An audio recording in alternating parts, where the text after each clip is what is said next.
लड़के का परिवार बहुत गरीब था। उसका बेटा अभिजीत और बहू ममता वैष्णो माता के दर्शन करके अपने घर वापस आ रहे थे। तभी झमाझम बहुत जोरदार बारिश होने लगी। आसमान में बिजली कड़कने लगी। माँ, जल्दी से चलो वरना हमारी ट्रेन छूट जाएगी। हाँ बेटा, माता रानी के दर्शन तो हो ही गए हैं। आने वाली संतान के स्वागत में ऊपर वाले ने बारिश भी बहुत तेज कर दी है। अब जल्दी से हमें घर पहुंचना होगा क्योंकि डिलीवरी किसी भी समय हो सकती है। माँ, मैंने तो पहले ही कहा था कि डिलीवरी का वक्त है, अभी इतनी दूर जाना ठीक नहीं है, पर आप लोगों ने मेरी बात मानी ही नहीं। बेटा, पंडित जी ने बताया था कि 8 महीने बाद ही बच्चा पूरी तरीके से माँ के पेट से बाहर आने के लिए तैयार हो जाता है और इस समय अगर माता रानी का आशीर्वाद मिल जाए तो सब कुछ ठीक हो जाता है। हो सकता है हमारी गरीबी भी कम हो जाए आने वाले बच्चे की वजह से। तो इस तरह से बातें करते करते वो लोग स्टेशन पहुंच गए। बारिश रुकने का नाम ही नहीं ले रही थी। ट्रेन 1 घंटा लेट थी। इसी वजह से उन लोगों ने 1 घंटा स्टेशन पर ही बिताया। 1 घंटे बाद ट्रेन आ गई। अम्मा जी, सामान उठाना है क्या? अरे नहीं भाई साहब, जब अपनी जिंदगी का भार हम लोग उठा रहे हैं तो ये सामान क्या चीज है? हमारी गरीबी से तो हल्का ही है ये सामान। वाह भाई साहब वाह, कितनी गहरी बात कर डाली आपने। खैर, अभिजीत ने सारा सामान उठाया और ट्रेन में बैठ गए। ट्रेन चलने लगी। काफी घंटे का सफर करने के बाद भी बारिश बंद नहीं हुई। वाह, मुझे लगता है कि हमें बारिश में ही अपने घर तक पहुंचना पड़ेगा। आसमान देखो कितना काला है। उन लोगों को बारिश में यात्रा करने में बहुत अच्छा लग रहा था, लेकिन उन्हें नहीं पता था कि रास्ते में उनके साथ कितनी ढेर सारी कठिनाइयां आने वाली हैं। तभी ट्रेन अचानक रास्ते में रुक गई। आरपीएफ वाले उनकी बोगी में आ गए। आप लोग इस बोगी से बाहर निकल जाइए। आगे थोड़ी दूर पर एक बहुत बड़ा ट्रेन हादसा हो गया है, जिस वजह से ये ट्रेन यहीं पर रोकी जा रही है। आप लोग यहीं आसपास होटल में रुक जाइए। अरे ऐसे कैसे भाई साहब, हमने पूरा टिकट लिया है, यात्रा तो पूरी कराइए। अरे बहन जी, अगर हम लोग ट्रेन चला देंगे और आगे कहीं हमारी ट्रेन का भी एक्सीडेंट हो गया इतनी तेज बारिश में तो क्या होगा? और क्या आप चाहती हैं कि इस ट्रेन में बैठे सभी लोगों की जान चली जाए? अरे माँ, भाई साहब बिल्कुल सही कह रहे हैं, कभी भी कोई बड़ा हादसा हो सकता है। सभी यात्री उस बोगी से बाहर निकलने लगे, लेकिन तभी अचानक ममता का पेट दर्द शुरू हो गया। माँ जी, मुझे लगता है कि वक्त आ गया है। बहुत जोर से पेट में दर्द हो रहा है माँ जी, कुछ कीजिए। बेटा, इस बोगी के अंदर तो ये लोग हमें रुकने नहीं देंगे। चल बाहर कोई जगह देखते हैं। वो लोग ममता को लेकर ट्रेन के बाहर निकल आए। माँ, अब क्या किया जाए? हमारे पास इतने पैसे भी नहीं बचे हैं कि किसी अस्पताल ले चले या फिर कोई होटल ले सके। सारे पैसे तो खत्म हो गए। तभी अचानक अभिजीत की नजर रेल की पटरी पर कहीं दूर पर पड़ी, जहाँ पर किसी बहुत पुरानी ट्रेन की बोगी खड़ी हुई दिख रही थी। कुछ लोग उसी डिब्बे के अंदर घुस रहे थे। माँ, वो देखो, सब लोग उस पुरानी बंद पड़ी बोगी में घुस रहे हैं। इस बारिश में हम गरीब लोगों के लिए इससे अच्छी रुकने की जगह कोई नहीं हो सकती है। चलिए जल्दी चलते हैं, फिर आगे सोचते हैं क्या करना है। कम से कम सबसे पहले बारिश से तो बच जाए। बाजी, अब मुझसे दर्द बर्दाश्त नहीं होता बाजी। अभिजीत ने थोड़ा सामान अपनी माँ को पकड़ाया और ममता को अपनी गोद में उठाकर तेज बारिश में भागता हुआ उस ट्रेन के डिब्बे के अंदर घुस गया, जहाँ पर बहुत सारे लोग पहले से ही मौजूद थे।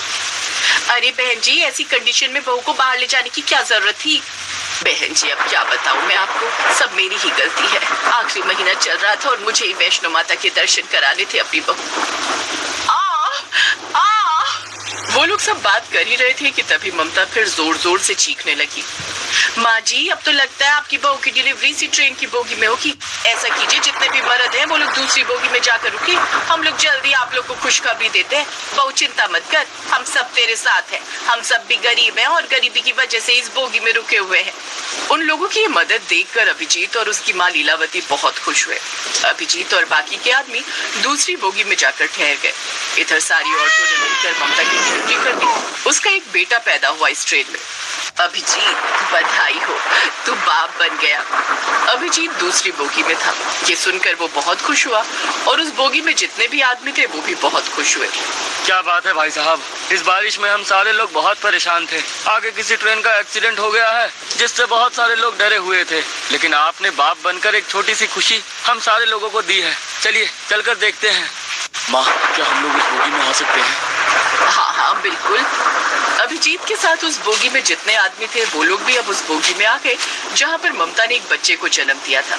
अब आप लोगों को परेशान होने की कोई जरूरत नहीं है। मैं एक अस्पताल में नर्स का काम करती हूँ पिछले 20 सालों से। मेरे पास कुछ दवाइयाँ और इंजेक्शन भी हैं। मैं लगा देती हूँ बच्चे को। कुछ देर बाद अंधेरा होने लगा और माइक पर किसी ने ऐलान किया, यहाँ पर आसपास जितने भी यात्री रुके हुए हैं वो वहीं पर रुके रहें, क्योंकि बारिश की रफ्तार बढ़ती जा रही है। हमारे आर्मी के जवान आपके पास ही मौजूद है। अगर किसी को भी कोई तकलीफ होगी तो वो उन्हें बचा लेंगे। अब जब तक बारिश बंद नहीं हो जाती, आगे का रास्ता क्लियर नहीं हो जाता, आप सब लोग सुरक्षित रहें। आप सभी को खाना मिलता रहेगा सरकार की तरफ से। तो अब रात को उन लोगों ने उस बंद पड़ी पुरानी ट्रेन की बोगी को ही अपना घर बना लिया। जिनके पास जो भी कंबल और चादर थे उनसे उन लोगों ने उस बोगी के अंदर ही बिस्तर बना लिया।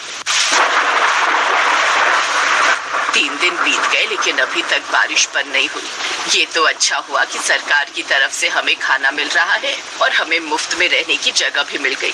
माँ जी, सबसे अच्छी बात तो ये है कि हमें यहाँ पर इतने अच्छे अच्छे लोग मिल गए जिन्होंने हमारी मदद की, वरना इतनी तेज बारिश में बहुत कुछ गलत हो सकता था हमारे साथ।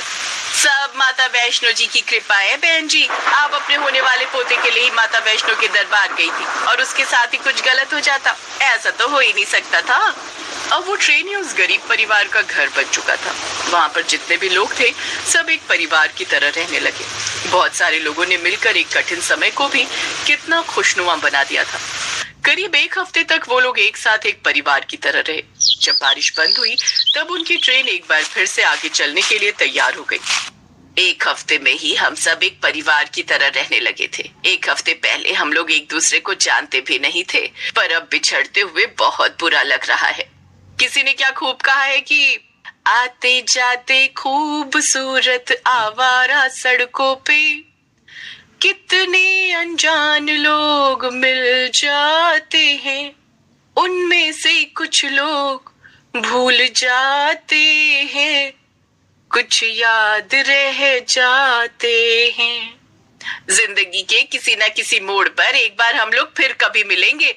तो इस तरह एक दूसरे से विदा लेकर सब लोग अपनी अपनी सीट पर बैठ गए। ट्रेन एक बार फिर से चल पड़ी। अभिजीत अपनी माँ, अपनी पत्नी और अपने नवजात बच्चे को लेकर जैसे ही अपने घर पहुंचा, वहां पर घर था ही नहीं। वहां चारों तरफ दलदल था। वो लोग हैरान हो गए। आसपास के लोगों से अभिजीत ने पूछा, अरे भाई साहब, ये सब क्या हो गया? ये सारे घर कैसे तबाह हो गए? मैं भी यहीं पर एक झोपड़पट्टी में रहता था। बहुत बहुत बधाई हो आपको। मेरा घर तबाह हो गया और आप मुझे बधाई दे रहे हैं? मैं बधाई इसलिए दे रहा हूँ क्योंकि आप लोग कम से कम जिंदा तो हैं। आप यहाँ से सही टाइम पर निकल गए थे, क्योंकि आपके जाने के बाद यहाँ पर इतनी खौफनाक बारिश और लैंडस्केप हुआ जिससे सारे घर तबाह हो गए। घरों में लोग चैन की नींद सो रहे थे, लेकिन सोते सोते ही वो लोग भगवान को प्यारे हो गए। ये लहरें